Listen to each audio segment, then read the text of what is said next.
A folder containing 414 typewritten files, slightly yellowed by time and labeled Über Hitler, contains a report of Hitler's last days. It flees all doubt and legend concerning the Führer's end. Did Adolf Hitler shoot himself or poison himself, as per medical reports, or did he fail the courage to commit suicide, thus calling one of his most trusted men to assist him? The document, published only now in Germany, resembles a thriller. It seems that the law of retaliation ruled that day in the bunker where Hitler spent his last days. It was April the 30th, 1945. The Führer chose the soldiers who would carry his body and Eva Braun's to the garden to be burnt. A gunshot was heard at 3:30 p.m. Hitler was seated on the sofa, a bullet hole in his right temple.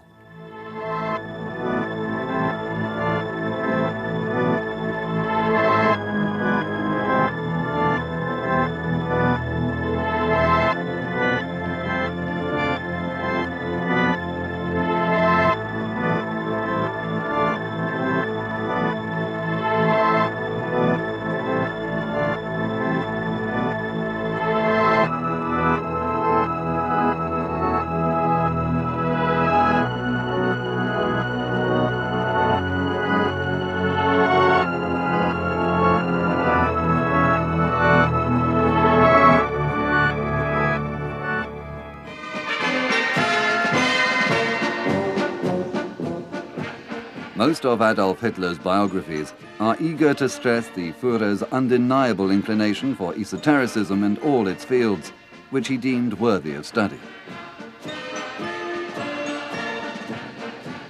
By reading the period's events without prejudice, and as reported by history, we can theorize that Hitler possessed some sort of foresight, a natural power to foresee events that were about to occur.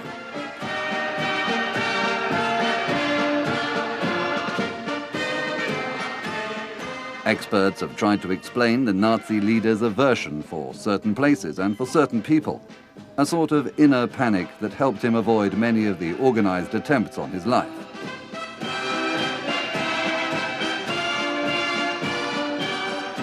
He felt he was enlightened, ready to carry out a mission, which began with Germany's redemption after the Treaty of Versailles and involved assigning the country a dominating role towards other races and populations.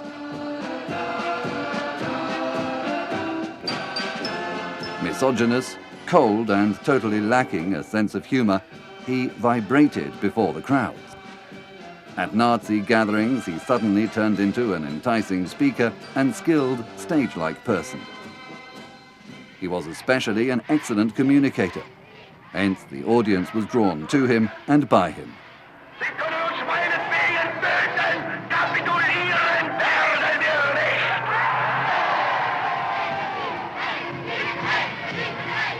And yet, the great Nazi Führer was not athletic.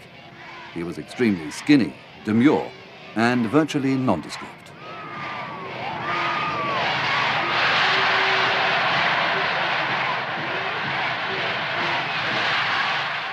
As a ruler, Adolf Hitler only wanted cynical executors and obedient bureaucrats by his side. They were the diabolic cavaliers of evil who tried to conquer the world. They were armed with violence and seduction. They arrogantly unleashed on earth the hell that dwelled within them. Destruction, fire, terror, and deep pain.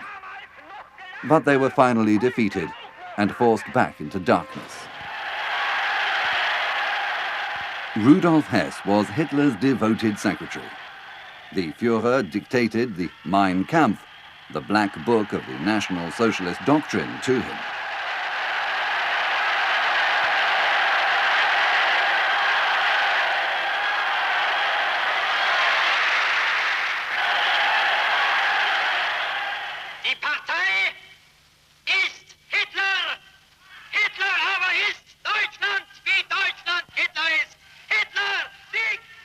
Young Hess attended the University of Monaco, where he made a decisive effort for his future life.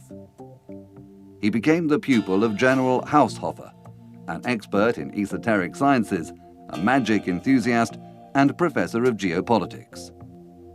The professor seduced his pupils with unusual prophecies and strange premonitions.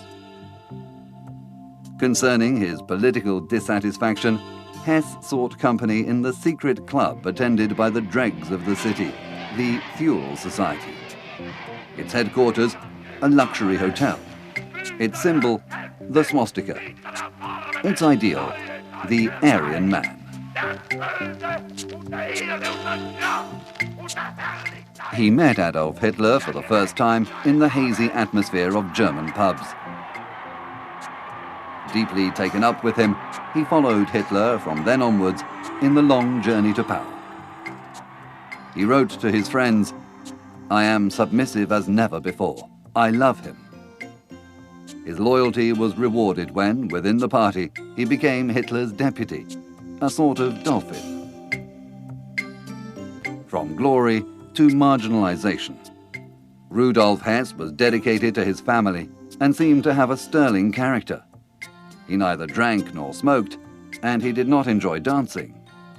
But he went astray by following his much exalted ideals, his dark dreams, his feverish plans. And this was also why he was increasingly shoved to the outer circles of the Führer's court.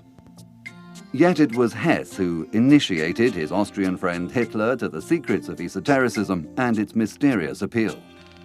Hess sank deeper into a sort of parallel world, a backlit world fed by esotericism, occultism, and magic. He trusted fortune-tellers, and he questioned the stars. He always carried with him a mysterious talisman from the distant mountains of Tibet. He was convinced he belonged to an elite of initiated who were destined to meet, get to know each other, and form an alliance.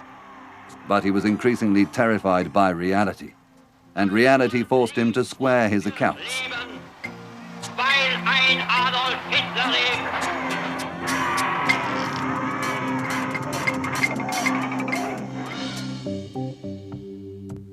He was a staunch admirer of his Führer.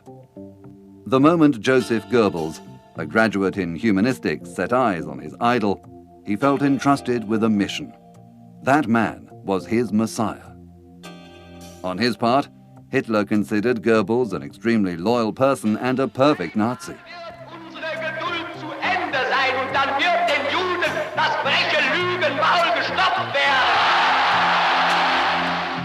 He had the attitude of a demagogue.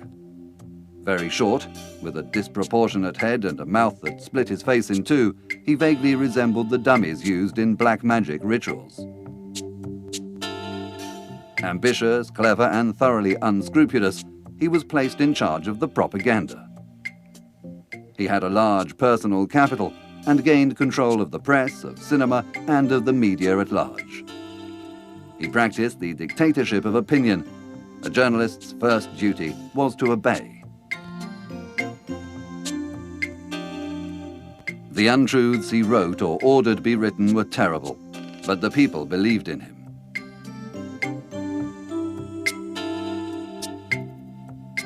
Goebbels had understood that he could reach his purposes even with terror, slogans, threats, and crime. He organized murders and attacks, then threw terrible accusations at the Jews and communists. His ministry had become the manipulation of the masses.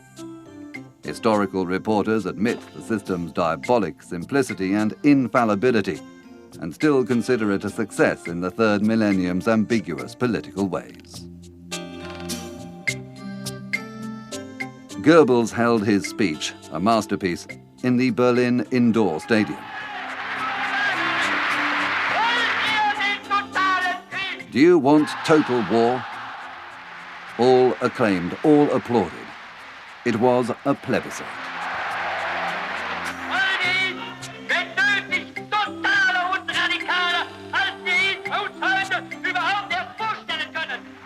That very night, Goebbels said, "If I had ordered them to jump on their chairs, they would have done so."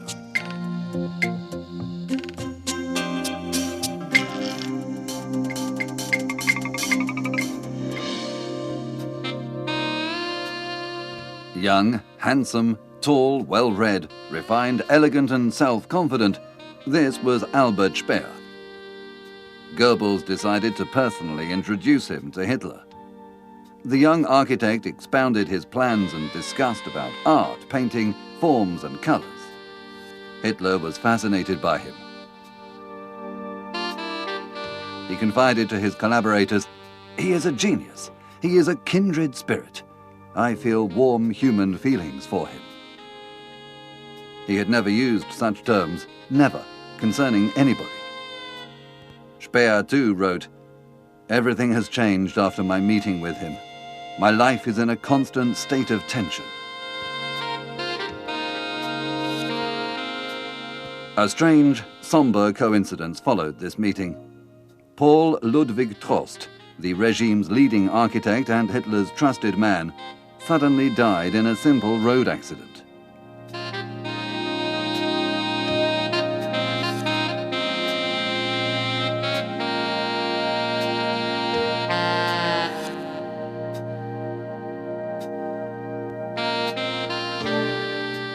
Hitler had no doubts. His successor would be Albert Speer. He would be the Reich's great architect. He was art expert, stage designer, and author of National Socialist Germany's majestic ceremonies and pagan liturgies. Speer was the man who focused his skills on building submarines, bombs, cannons, tanks, aircrafts, and missiles during the war. And yet Albert Speer was not a party man. He disdainfully repeated, "Politics do not concern me." But the Reich needed Speer, Hitler needed him. Besides, Hitler allowed the young architect that which he had never allowed anybody else. Albert was the only one who could visit the Chancellery without making an appointment. He was the only one who could stay there till late at night. He was the only one allowed to contradict Hitler. And the charming architect returned his Führer's partiality for him. He said, "Adolf Hitler is a real moving force. He is the deep reason of my whole life." What bound the two? What secrets did their relationship conceal? What was behind the ambiguous, reciprocal, fatal attraction? Albert Speer had said, "I would sell my soul to the devil like Faust for great works." And many believed that this was not a mere figure of speech. The Führer personally appointed him to lay the foundations of New Berlin, the future capital of the world. Ich lege den Grundstein zum Neubau des Hauses des Fremdenverkehrs in Berlin und befehle damit zugleich den Beginn der Arbeit des Umbaus von Groß-Berlin. Part of the old city had to be sacrificed. Almost 100,000 apartments were confiscated and demolished, and Hitler showed his real face in this issue. German citizens belonging to the Aryan race were duly refunded and lodged in other districts at the Reich's expense. They were almost 60,000. 40,000 were instead Jews. They were neither refunded nor given alternative lodgings. Speer himself signed thousands of evictions and did so with his usual professional detachment, an attitude history has never forgiven him. Albert Speer has entered history as the devil's architect.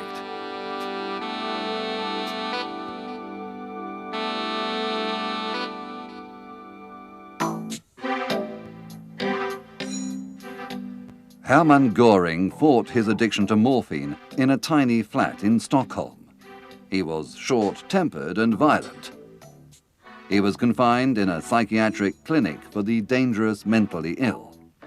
Doctors pronounced a terrifying diagnosis: hysterical, brutal, depressed, and an aspiring suicide. But Göring had won his medals during World War I, and few knew about his vices. Hence, after a brief marginalization, Hitler restored his leading role in the army and appointed him to convert Berlin's high society to the Nazi cause. Hitler understood that Hermann Göring was the party's only man who could speak on equal terms with powerful personages of the time. Industrialists Krupp and Thyssen, and Salmachstadt, the banker, Göring pleaded the Nazi cause with all.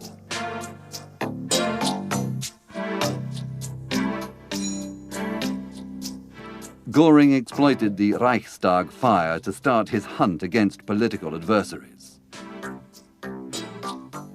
With accusations of imaginary plots, he began the massacre in his old cadet school, where he ordered 43 presumed leaders of a coup d'etat to be shot.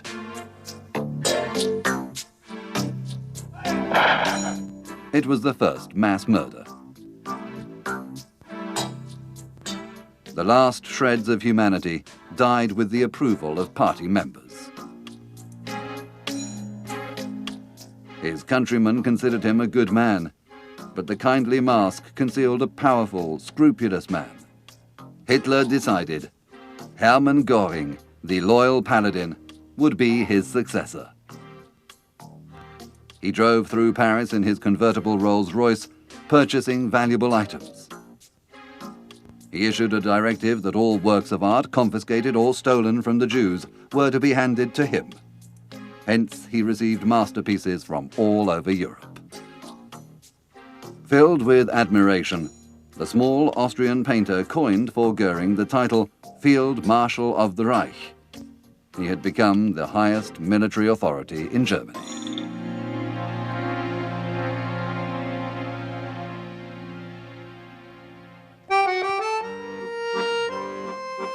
Himmler judged the future a mere rereading of the past. Future Germans were nothing but Nibelungs with modern weapons. His soldiers of death had no paradise, neither on earth nor in afterlife. They were only allowed their Nazi faith. Himmler was not a soldier, just a policeman who battled against civilians.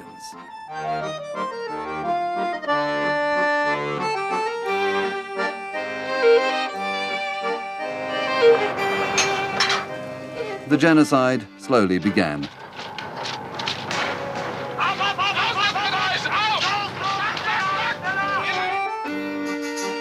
Prison camps for Jews and work camps soon became concentration camps and extermination camps. Jews, gypsies, homosexuals, communists and dissidents were meticulously imprisoned and massacred. Himmler at times witnessed executions and greatly admired the assassins' cold-bloodedness. Cold-blooded murder is a sign of strength. The SS must uproot weeds, separating them from wheat.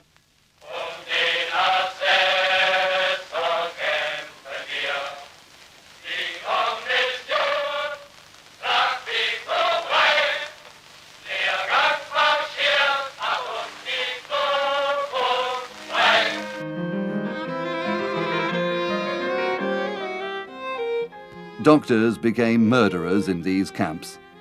The Auschwitz children were guinea pigs for Dr. Mengelé's experiments. These experiments were personally authorized and justified by Himmler. The horror of the final solution, the total extermination of inferiors, surfaced only at the end of the war. Himmler was captured by the British in 1945 and handed to the aide-de-camp in the prison camp near Bremenwehr. I did not know he was Himmler till he walked in. I only knew he was an important prisoner. When he entered, I did not see the elegant person everybody knew. He wore a ragged uniform. I recognized him, spoke to him in German, and told him he was in a free country. "This is your bed. Strip naked." He looked at me and then turned to the interpreter.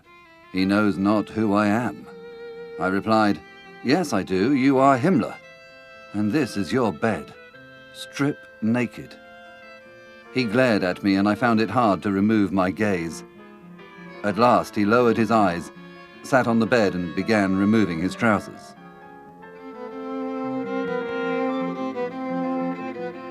The colonel and the doctor entered and searched him. They were looking for poison. They searched his body, his ears, his hair, and then his mouth. The doctor told Himmler to open his mouth. He obeyed, opened his mouth and raised his tongue, but the doctor was still not satisfied. He told him to bring his mouth closer to the light to examine it better, and placed 2 fingers on it.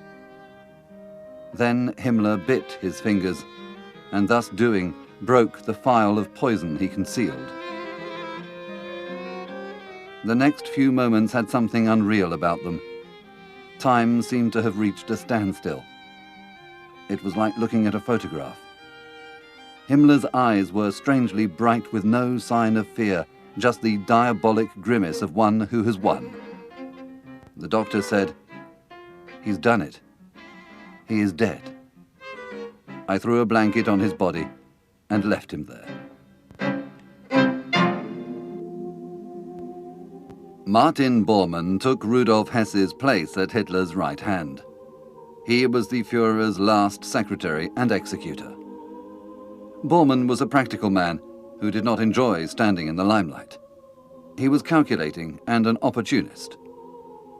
The repository of the Reich's hierarch's most unmentionable vices, Bormann was zealous as few others in anticipating the Führer's every wish and demand. Hitler, instead, only saw him as an efficient bureaucrat. He needed him because he was cautious, precise, and devout. Bormann was also his cashier and freely decided about salaries, gifts, and purchases. His office also handled lists, records, and special trains for the transport of Jews. The clerk soon became the Chancellery's black soul.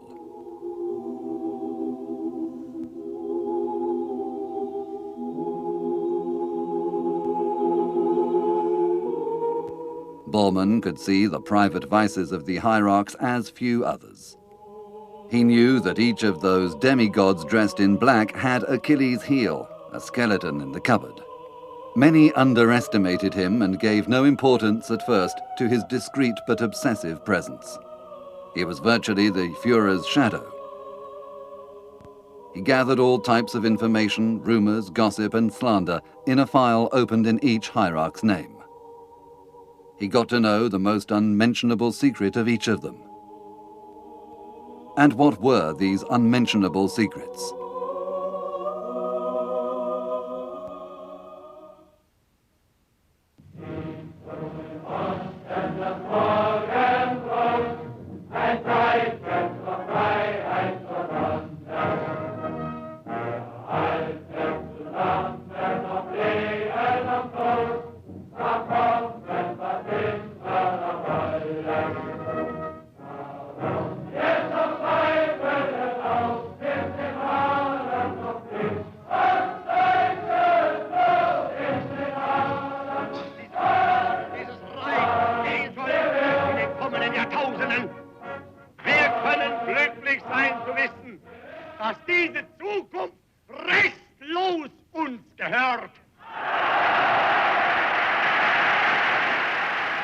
There was a border nobody could cross, a file nobody could ever dream of filling. Adolf Hitler's private life.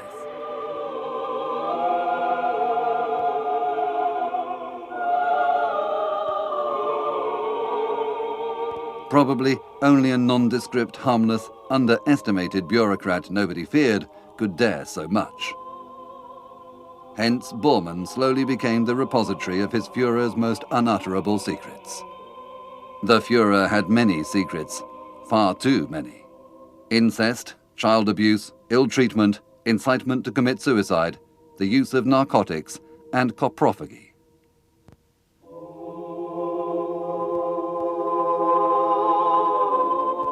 Geli Raubal was only 16. She was his niece, his sister's daughter. Hitler became infatuated with her, deceived her, seduced her, and forced her to accept unnatural sex. She committed suicide by shooting herself in the temple. Minnie was 17. Hitler involved her in obscene erotic games. She attempted suicide, but was saved. Just before committing suicide by leaping into emptiness, Renate, aged 18, confessed to her mother, "On intimate terms, the Führer is a filthy being, the worst type of depraved. He once threw himself on the floor, praying me to kick him. Only thus was he excited." Susie, 19, committed suicide by hanging herself. The day before, in tears, she confessed to a friend, "I can stand him no more. During intercourse, the Führer obsessively asks me unutterable things. I can stand it no more." The list could go on.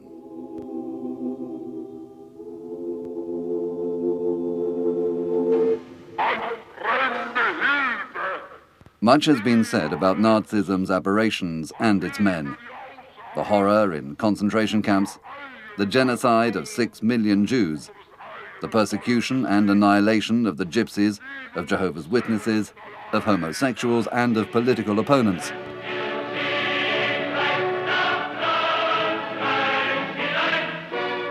But the folds of this dark, evil story still conceal an unconfessed abomination.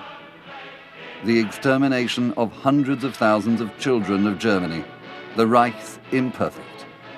Sick in mind and body, this forlorn, unhappy humanity rouses deep compassion.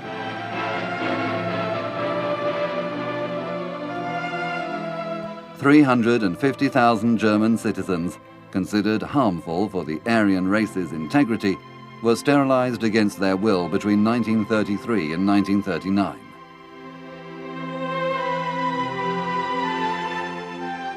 About 300,000 disabled were killed with gas, with lethal medical treatment, or left to die of hunger under the Third Reich. The wretched were transferred to about 10 mental asylums, where gas chambers were the tool of extermination.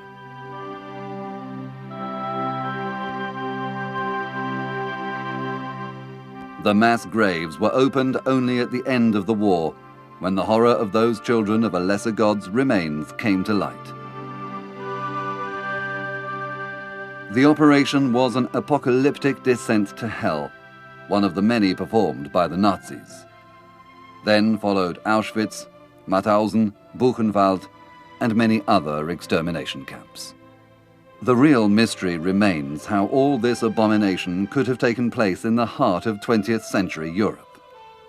But some believe part of the truth can be found elsewhere, in an obscure region where history is history no more, and reason renounces itself.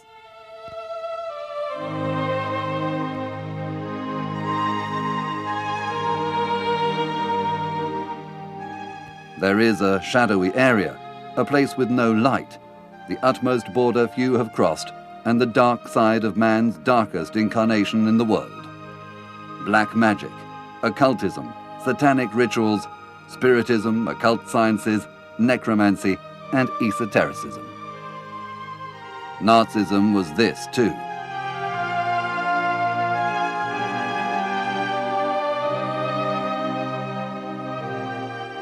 Exorcists, Satanists, and even illustrious psychoanalysts have found chilling coincidences between the Prince of Evil and the Führer of the 1,000-year Reich.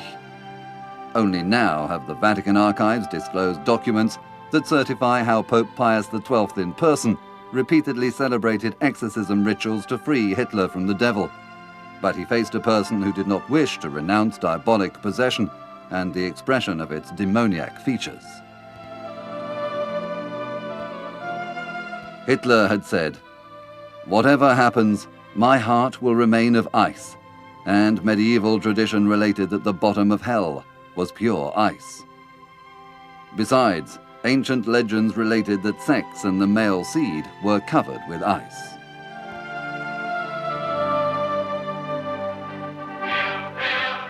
Fire, the flames of hell, the Austrian lance corporal's inexorable rise to power began and closed in the sign of fire, from the Reichstag fire to his body blazing in the Chancellery's bunker.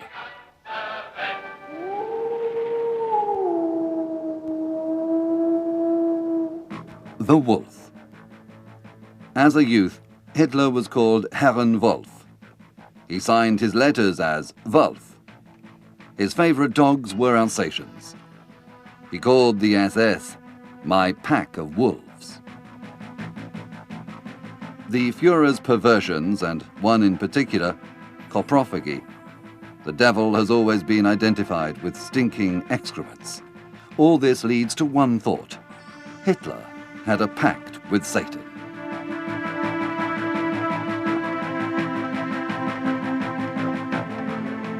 Folklore associates physical deformities and vice with the devil. The hierarchs seem to have emerged from a horror story. Goebbels had a cloven foot, Göring was dazed by morphine, Himmler was a sadist, Hess was paranoid, and Bormann was an alcoholic. Adolf Hitler and his men seem to have founded their life and actions on principles bound to dark practices. They were political men, and also priests of a real neo-pagan religion with its talismans, rites of initiation, superstition, and shamanism. This evil religion let hell loose on earth.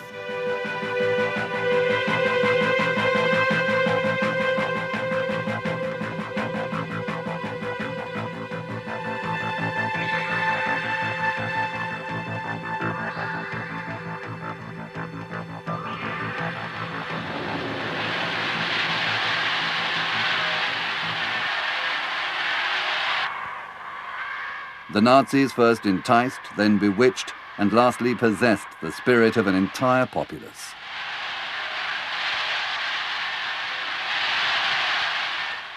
Only necromancers could have suspended millions of men in a sort of collective hypnosis, in a limbo of reasoning powers for years.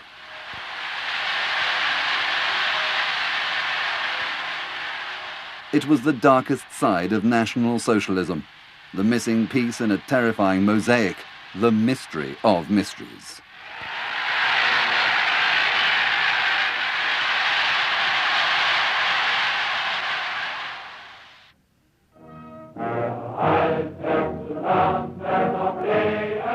The worship of supermen and of occultism created an explosive mixture in Nazi Germany. The most widespread doctrine preached the need to newly found the superior race, a race that had been extinct for millenniums. It related about an immense catastrophe lost in the mists of time, a cataclysm that almost entirely wiped out the ancient developed civilization. It was the archaic world of those who tradition called the unknown masters, wise repositories of the original knowledge. The doctrine said that masters who survived took refuge in the distant mountains of Tibet and in northern Europe.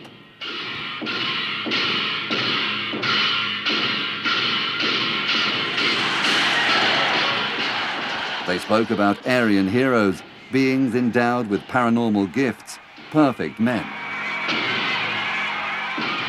The feverish mission was to seek the forefathers of the German people and bring to light the unquestionable signs of ancient splendor. In this amazing vision of the world, the German people would have only one enemy: the Jews. They were not Aryans, and yet they too were the repositories, like the ancient unknown masters, of a powerful primeval knowledge, of a magical, powerful knowledge. This delirious black faith, followed by Germany's 7 secret sects, judged the Jewish population the antagonist, the adversary against whom they had to fight their last battle for supremacy over humanity. The Jews had to be fought and annihilated.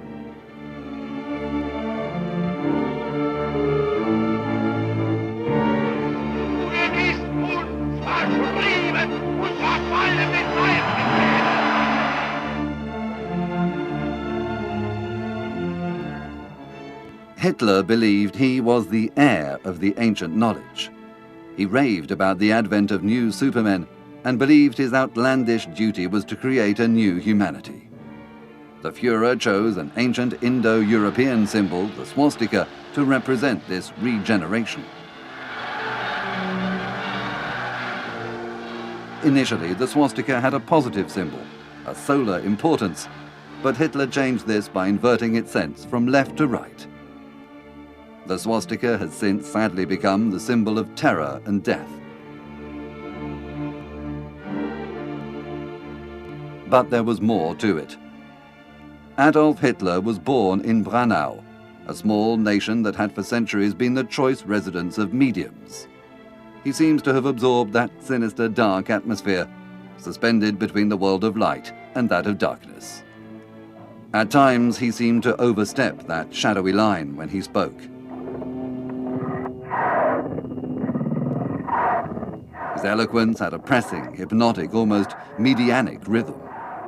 His fiery speech had the taste of a gradual, pressing, violent will to gain power. His manner of expression changed when he spoke to the crowds. His very voice almost became something foreign to the body. He seemed to enter a trance, inspired by an alien entity. Some called it schizophrenia, and others demoniac fury.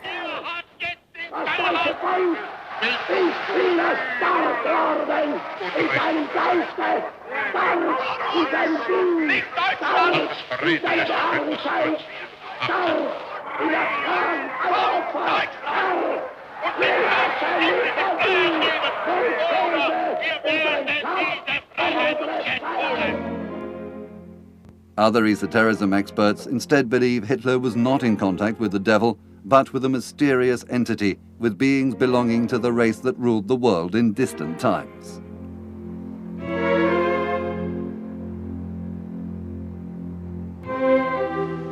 People who lived hidden in an inaccessible eastern land. People who would have chosen him, Hitler, as the repository of their secrets, to form a new man destined to brutally rule over his fellow creatures.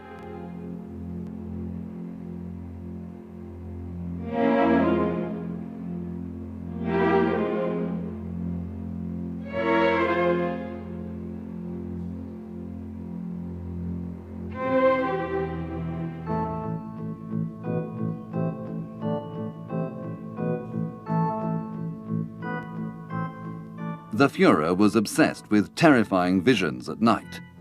He shouted and almost had seizures. He woke up with a start, called for help, and seemed almost paralyzed. He stared fixedly at one spot with a vacant gaze. "It's him! It's him!" he shouted. "He has come for me! He is over there in the corner!" He trembled and broke into a cold sweat. He was terrorized. He used strange verbal expressions put together in bizarre disorder. But who was this mysterious nocturnal visitor? Why was Hitler both drawn to him and terrified by him? Everything began with Elena Petrovna Blavatsky in the late 1800s. She was Russian and universally considered the best medium ever.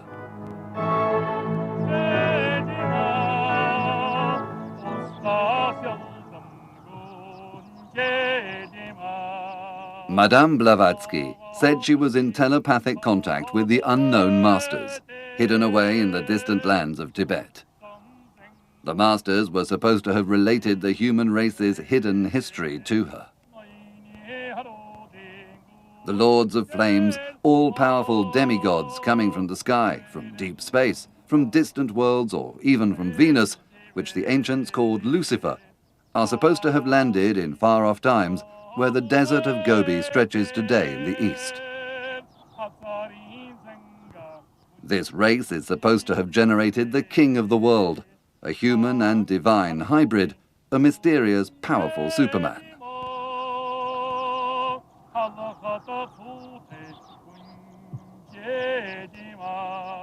Many centuries passed before this ancient and superior civilization was suddenly wiped out by a terrible catastrophe. Those who survived are supposed to have taken shelter in the bowels of the earth, at the border between Tibet and Nepal, where, in deep caves and endless tunnels, they founded an underground civilization, the mythical Agati. The hope of entering in contact with that world, with those demigods who came from far, became a real obsession with the men of the Reich. Hitler felt he was the chosen, the appointed by the unknown masters, the father of these new hybrid, strong, invincible entities. Hitler ordered an expedition to the Far East, to the sandy expanses of the Gobi Desert. SS men left to seek the remote entrances to the mythical kingdom of Agati, concealed to the eyes of most.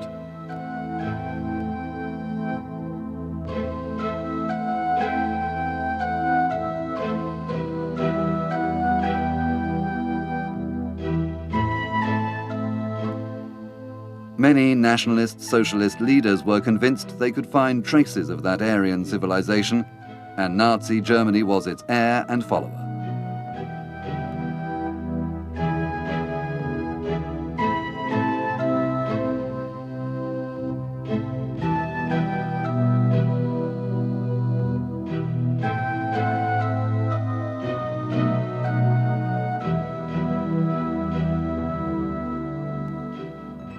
Legend related that the Gobi Desert hid a particular sign, the crossroads of mystery, of the myth, of the riddle.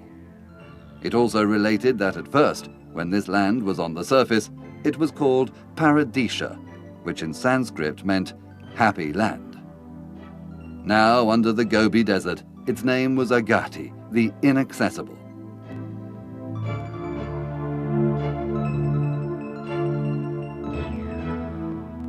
The capital of Agati was Shambhala, the mythical Emerald City, and its nucleus generated underground currents that ran through the planet and irradiated the surface. To stop the inhabitants of the outside world from reaching this underground kingdom, powerful vibrations confused minds and made the entrance doors invisible. It was also said that those who succeeded in penetrating this underground world never returned, and those who succeeded in leaving it could relate nothing because the lamas, the kingdom's guards, cut their tongue. Nobody could reveal what he saw down there.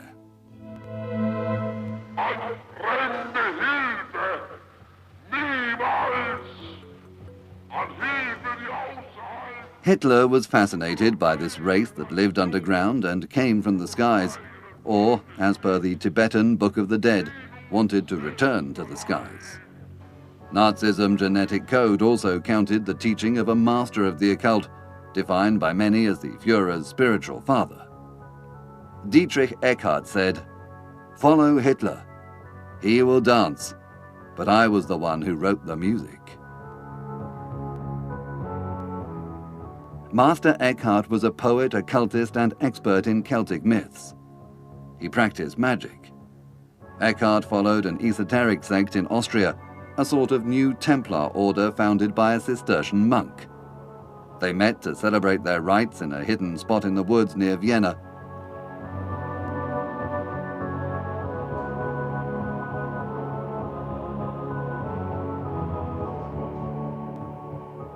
It was Eckhart who initiated young Hitler to the esoteric doctrines practiced by the sect. For 3 years he instructed him, inspiring his every thought and act. "I have influenced history more than any other German. I gave Adolf Hitler the means to communicate with them." But who were they? What type of knowledge did Eckhart have to think he could change the world's fate? Why did he choose Hitler? And if the entities with whom the chosen one had to establish contact were inhabitants of another world? If they were, as Madame Blavatsky said, the emissaries of the kings of the world? And if their go-between with the outside world was really the head of the Third Reich? Even according to Master Eckhart, these creatures which lived in the center of the earth had divine powers and a superior intelligence. They placed at the Chosen's disposal the strength that enabled New Germany to rule the world and become the melting pot of the race of supermen, the result of the human race's maturity. To reach this other dimension and rule the world, the Führer entrusted himself both to the power of conventional weapons and to that of magical objects and relics, especially the sacred arrow.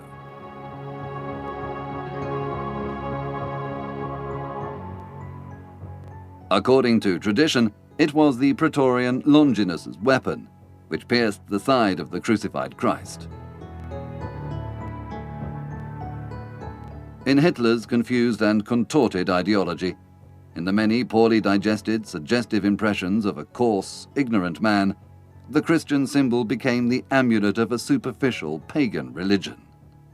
The arrow was preserved in the treasure room at the Losburg in Vienna. When the Reich annexed Austria on March 28, 1938, Hitler gave orders to take possession of the sacred arrow and to bring it to Nazism's city of worship, Nuremberg. He ordered it to be placed in the depths of a crypt in the Cathedral of St. Catherine. After the defeat of Stalingrad, he ordered it to be moved to a secret shell-proof hiding place in the undergrounds of the ancient fortress of Nuremberg.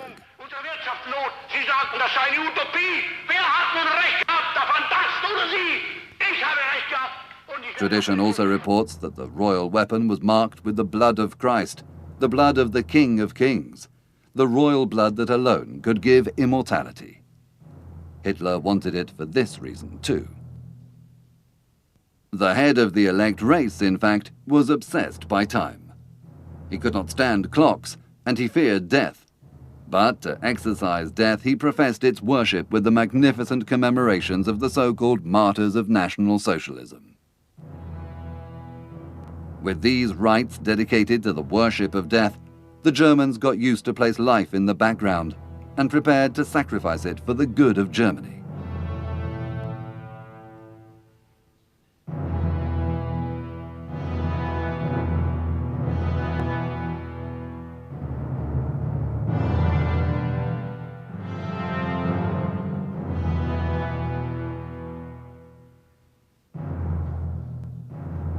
Hitler drew heavily on the rivers of mysterious tradition.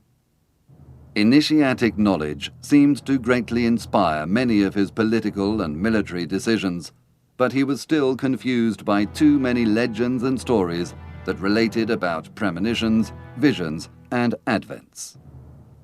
Hitler wanted a priest to put order and give life to a real religion, with sacred texts and places of worship.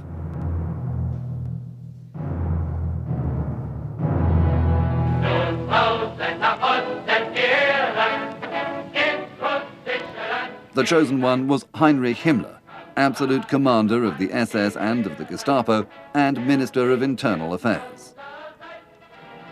Himmler was a fanatic of the occult and the paranormal. He believed he was the reincarnation of Henry I of Saxony, called the Fowler, the first king of Germany in 919. He was followed like a shadow by his personal massager, a strange faith healer, a sort of medicine man, who assisted him and advised him in all circumstances.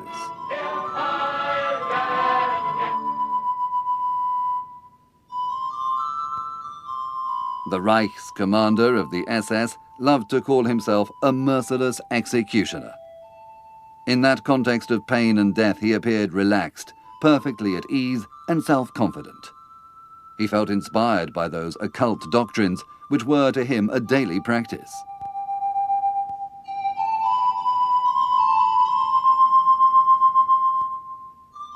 The temple of this religion was in an ancient manor in Westphal.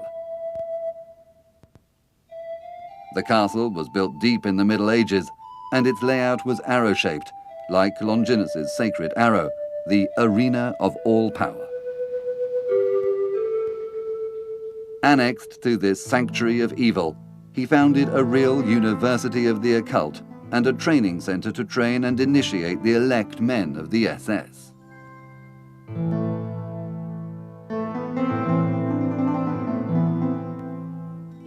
They were the flower of German youth. An unavoidable requisite for admission was evidence that they had been Aryans at least since 1750. Young SS recruits, apprentice supermen, carefully studied the phases of the moon, ancient traditional symbols, and signs of knowledge destined to perpetrate the elect race.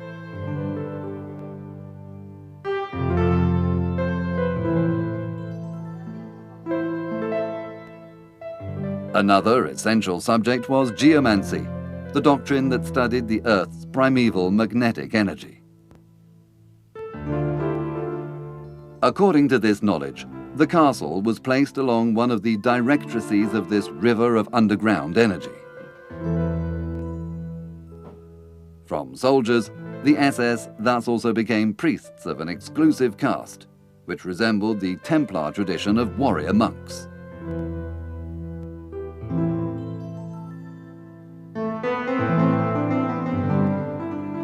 Himmler got a circular hall dug in the castle's vault. It was the best concealed and most inaccessible. It was the holy of holies of this malignant religion of darkness. Placed in a circle were 12 granite pedestals, 12 like the months of the year, 12 like the apostles, 12 like the knights of the Round Table. The ceremony of ceremonies was repeated every year on every winter solstice. 12 chosen SS officers set fire to a bloody banner. It was the banner Hitler consecrated during the first Nazi martyrs commemoration rite.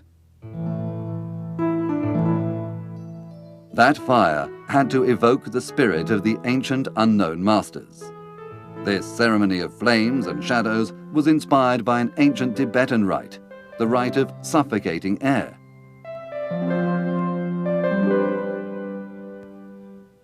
The smoke from the vault spread through the hall, passed through a swastika-shaped grid and reached the floor above, where other officers in black uniform, like new shamans, predicted the future from the grey spires of smoke.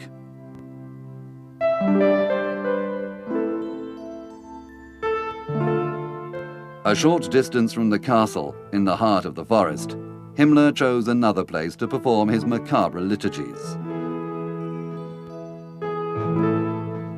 It was a ghostly spot, where nature itself seemed to have turned into stone. The rocks resembled meteors that had dropped from the sky, and water was still and unreal. It was almost the natural setting for a demoniac witch's Sabbath.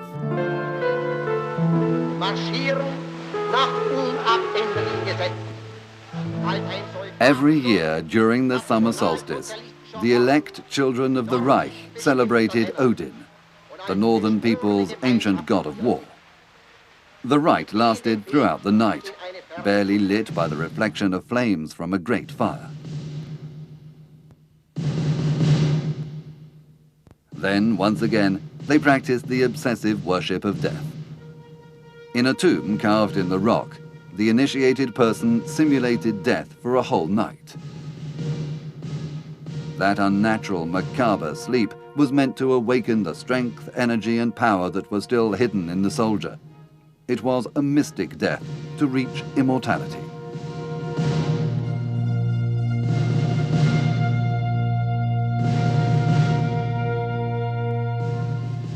No doubt these ceremonies appealed to German youth.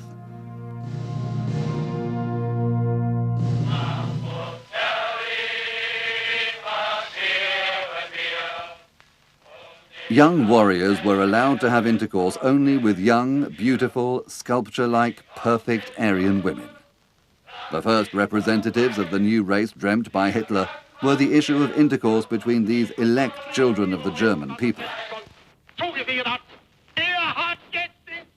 80,000 innocents were conceived in this horrible manner. 80,000 innocent victims of an abominable and animal-like race selection.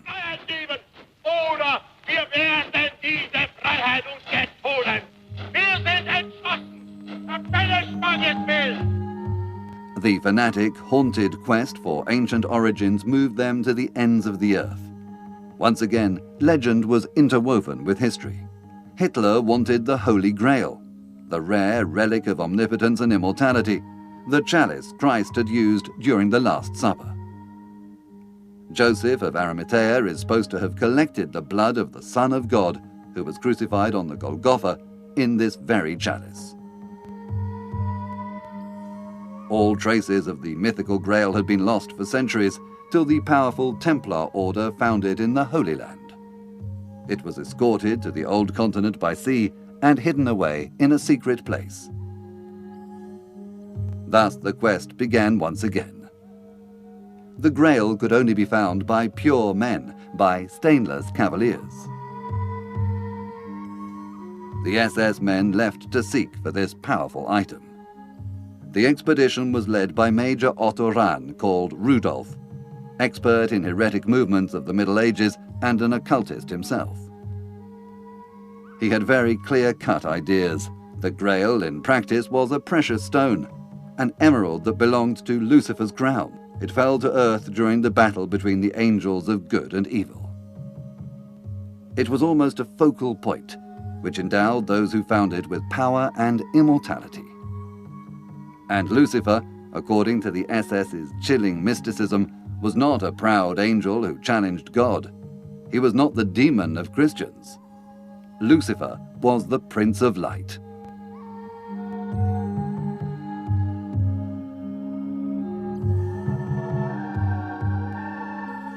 The French slopes of the Swiss Alps. Otto Rahn, an expert mountaineer, was conducting a simple reconnaissance and consulting ancient maps when he vanished into thin air. Nobody ever saw him again. Hitler was left empty-handed. The core of power, the scepter of the world, was buried in some obscure crypt.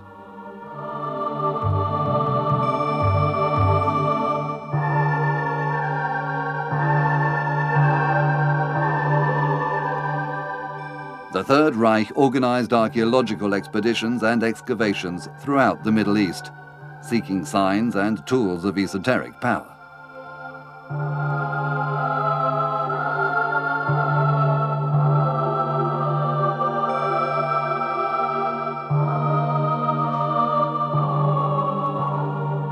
Famous archaeologists and unscrupulous plunderers of relics and ancient items were employed.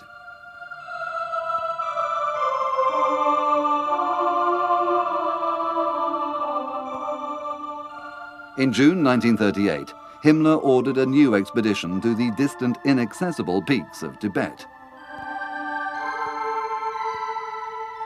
The brilliant Austrian botanist Schaffer led the mission. The adventure began in Calcutta. The men of the expedition got on a train headed for the last station at the very feet of the Himalayas, from where the journey was to proceed on foot, with donkeys carrying luggage and provisions.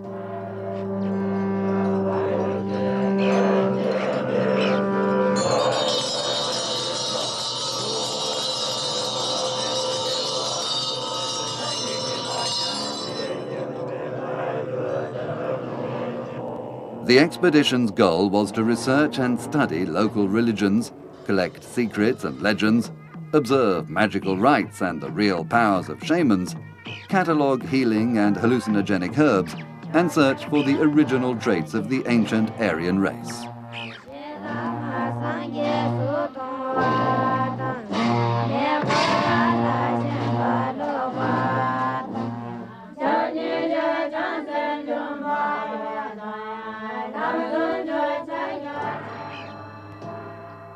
Schaffer, with his new companions of the expedition, stopped before nothing. He advanced untiringly, stopping in remote villages and meticulously noted down the inhabitants' physical features without age and sex distinctions. He measured legs, arms, and feet. He assessed the color of the eyes and studied the faces of natives to the last detail. He made plaster casts to be used in the Rijksuniversity on his return.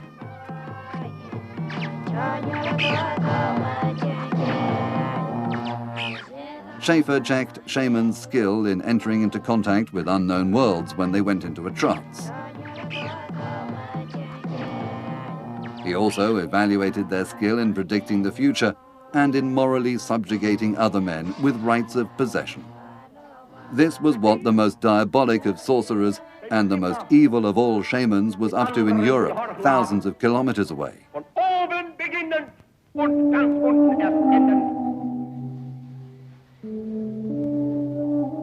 Schaefer found rare species of plant with healing properties. He found hallucinogenic plants and studied their effects on the natives. How did they alter the mind? How did they cause confusion? Why did they enhance paranormal powers? And how could these effects be channeled and directed? The objective was psychic power, the absolute control of man's mind.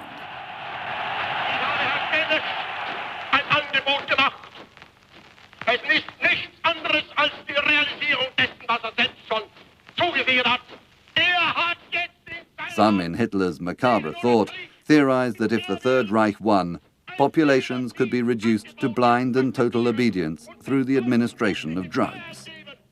In practice, National Socialism created a system where the subordination of the entire population to political leaders was absolute. These were the weapons of the mind, but Hitler knew that real weapons were also necessary and ordered his scientists to create new ones. Poland, site of the Ministry of Weapons' top-secret base. Deadly strategic weapons were built here under the strict control of SS General Staff. The jewel of these experimentations was a lethal missile, a flying machine without a pilot, equipped with a powerful propeller that could reach space. The project was led by a brilliant young scientist, Herbert von Braun. Von Braun had no doubts. The Reich would soon place the swastika on the moon's desert expanses. Amongst the dark myths and black legends that surround this swastika on the sun, some relate about strange spaceships, Hitler's flying saucers.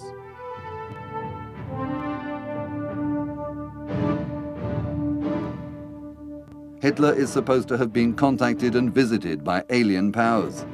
He is supposed to have seen their extraordinary vehicles and offered the production of perfect copies of these.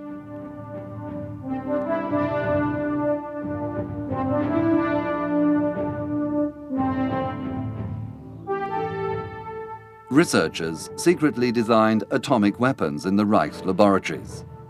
The supply of minerals useful to the war industry became a priority.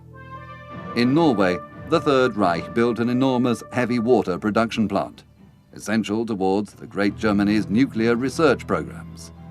Tibet was a virgin land rich with minerals.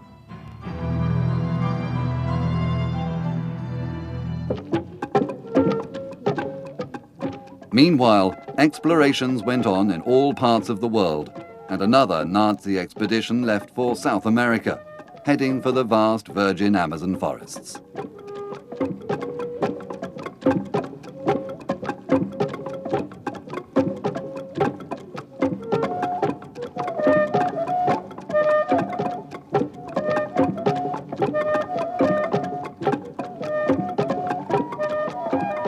A group of Nazis reached Brazil, 6 million square kilometers, with the immense rainforest surrounding the great Amazon River. The mission's official purpose was to strengthen friendly relations and establish new agreements and cultural initiatives. Tribal rites were practiced here, and they too grew powerful hallucinogenic plants. Hitler himself used peyote, a powerful South American drug.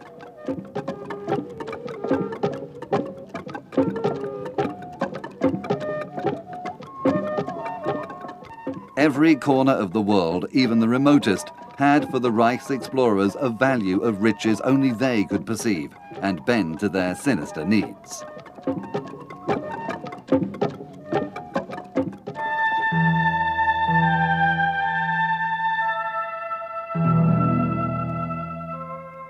Outposts with the swastika penetrated every latitude, even the Antarctic's desert expanses of ice, the Earth's southern tip.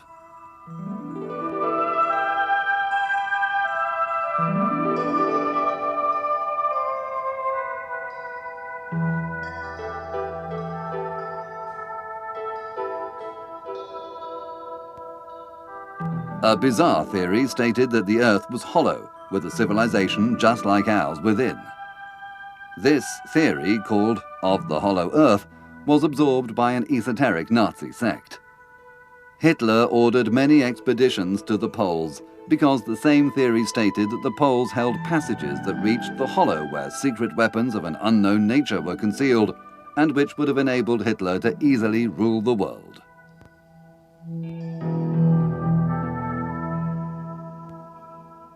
The Antarctic, the last land, just wind, hard frost, ice, and desolation.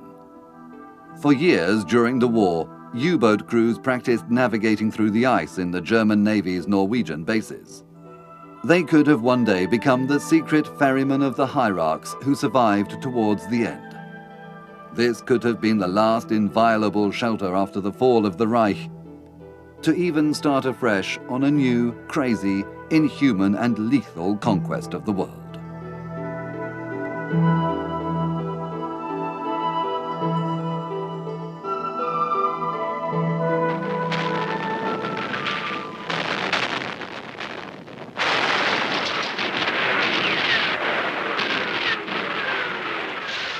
But now Nazism is luckily only a mass of ruins and desolation.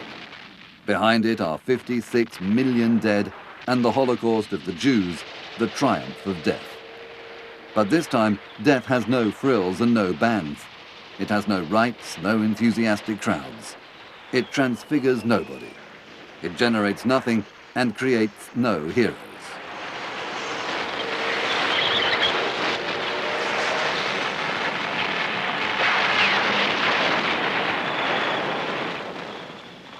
Hitler would have liked the Reich's end to resemble one of Wagner's works.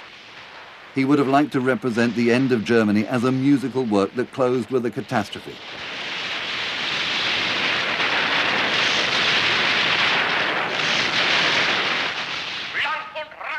Adolf Hitler, the Führer, he whom a dark alchemy seemed to protect, an invisible shield seemed to preserve, an evil enchantment seemed to cherish. 1923, the Munich Putsch. He was unaccountably saved during intense gunfire and bloodshed. November 1939, a bomb exploded in a Munich pub, but the Führer had just left the place. March 1943, a group of conspirators placed a bomb in Hitler's private aircraft, but the device did not explode. April 1943, the Führer visited an exhibition of new uniforms for Wehrmacht. A bomb was placed on the VIP stand, but once again something went wrong and the mechanism got jammed. July 1944, Rastenburg headquarters. A bag with inside a device was hidden under a table, just opposite the seat meant for Hitler. Somebody moved it quite casually, and 2 men died, but the Führer, though injured, escaped once again.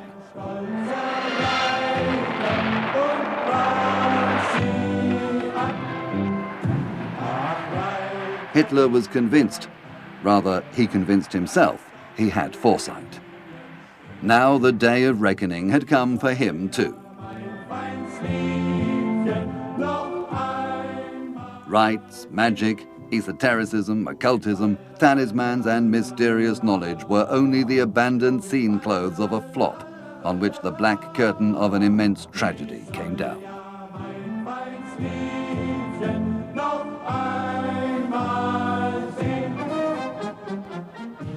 Betrayed by his people, abandoned by his trusted and defeated on all fronts, in his apocalyptic vision, the golem had no other logical way out than to fall to pieces. Not even astrologists and magicians could have given the Führer the formula to survive such a disaster, or to recommence winning as at the beginning of his story. But here is another truth written in the pages of an exercise book that was found in Bremen in 1999. It is a collection of fragments of phrases pronounced by Hitler at official rallies and in private. These are the most disconcerting. The circle will close still more. I shall smile and I shall be powerful. I shall be followed by new legions who in my name will buy the souls of new followers. The gods of mystery will be grateful to me and will give me 1,000 lives, and I shall gather souls 1,000 times into 1,000. The great bee of Beelzebub will be the new flag under which my kingdom will live again.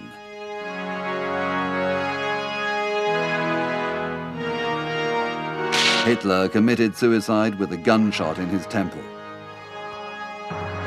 He took his life on April the 30th, 1945.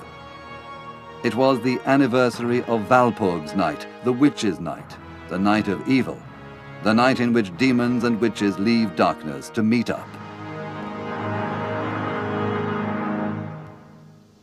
But then, in the early light of dawn, they vanished once again, carrying with them, this time, the most evil criminal that history has ever known.